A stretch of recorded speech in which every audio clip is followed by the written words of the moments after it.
Jubilee hills లో బరిలో జాగృతి మళ్ళా బీఆర్ఎస్ వాళ్ళకు మాత్రం కవితక్క మొత్తానికి జూబ్లీ హిల్స్ లో కూడా హైదరాబాద్ కూడా రవనిత్తలేదు.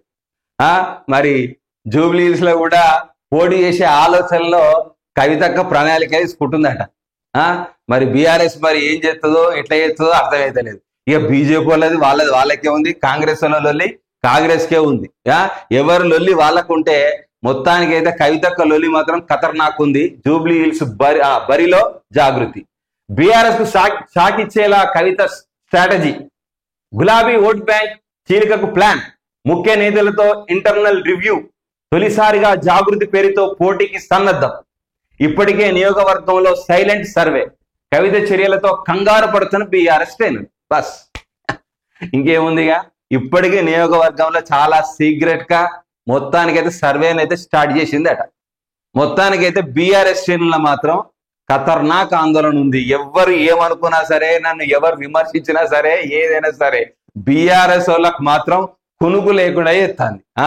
ఆఖరికి బతుకమ్మ పండుగ కూడా మొత్తానికైతే సిద్దిపేట బీఆర్ఎస్ వాళ్ళకైతే నిద్ర లేకుండా పోతుంది. ఎందుకంటే మరి కవితక్క దిక్కువ అన్నా మరియు మరి హరీష్ రావు దిక్కువ అన్నా అనే గందరగోళం రేపు బతుకమ్మ పండుగలు ఉంటుంది.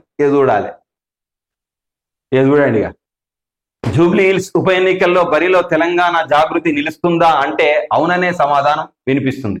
అందుకు జాగృతి ముఖ్య నేతలు బీసీ సంఘాల నేతలతో ఇంటర్నల్ రివ్యూ నిర్వహిస్తూ ఉన్నట్లుగా సమాచారం. అందులో ఎక్కువ శాతం మంది బరిలో నిలవాలనే అభిప్రాయం వ్యక్తం చేస్తున్నట్లు విశ్వసనీయ సమాచారం.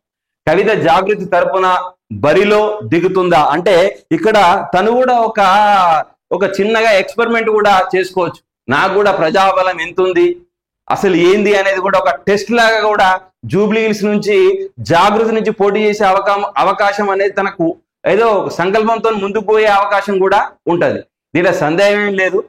100-200% కూడా మరి జూబ్లీ హిల్స్ నియోజకవర్గం నుంచి తను కూడా పోటీ చేస్తుంది కావచ్చు, బల నిర్ధారణ చేసుకుంటది కావచ్చు. తప్పేముంది, చేసుకోవచ్చు కదా. అయితే ఇక్కడ పరిస్థితి ఏమవుతుందంటే ప్రధానంగా ఒకవేళ జాగృతి నుంచి గనక కవిత గారు పోటీ చేస్తే వచ్చే నష్టం ఏంటంటే బీఆర్ఎస్ కు మాత్రం బాగా నష్టం జరుగుతుంది. ఎందుకంటే వాళ్ళ ఓట్లు చీలిక అనేది ఈజీగా అయిపోతుంది. అంటే వాళ్ళు గెలిచే దాఖలాలు అనేటువంటివి చాలా మటుకు సన్నగిలుతాయి. కాంగ్రెస్ కు రివ్యూ అనేది పెరుగుతుంది, బీజేపీ అంతో ఇంతో ఓట్ బ్యాంక్ కూడా పెరుగుతుంది. కానీ ఇక్కడ బీఆర్ఎస్ మాత్రం కంప్లీట్ గా డ్యామేజ్ అయిపోయే పరిస్థితి ఉంటుంది.